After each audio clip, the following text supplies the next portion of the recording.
আসমান আর জমিনের মালিকানা একমাত্র তার।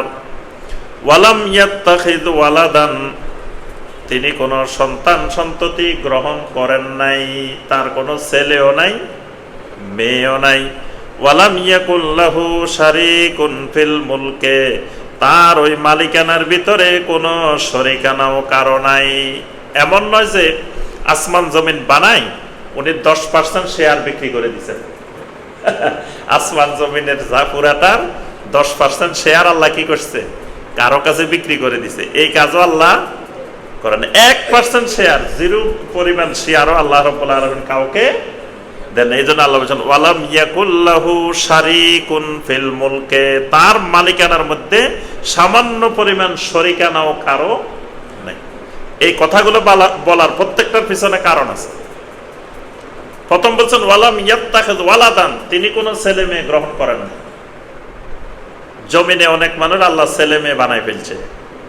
ক্বালাতিল ইয়াহুদু উযাইরুন ইবনুল্লাহ, ইহুদিরা বলতো উযাইর আল্লাহর ছেলে, নাউযুবিল্লাহ।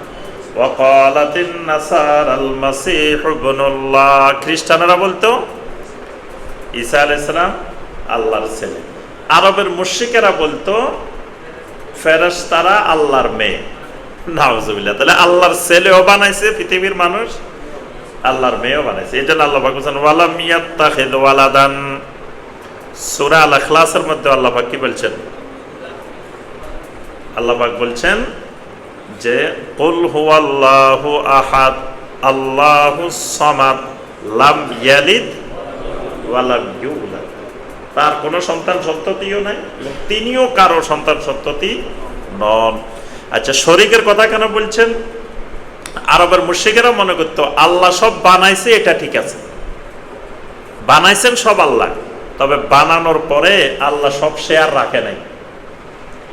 কিছু শেয়ার আল্লাহ যারা যারা পছন্দ করছে তাকে তাকে দিয়ে দিছে। এজন্য তারা ইব্রাহিম আলাইহিস সালাম যে তালবিয়া শিখাই গেছেন তাদেরকে, তারা ওই তালবিয়ার মধ্যে পরিবর্তন আনছে।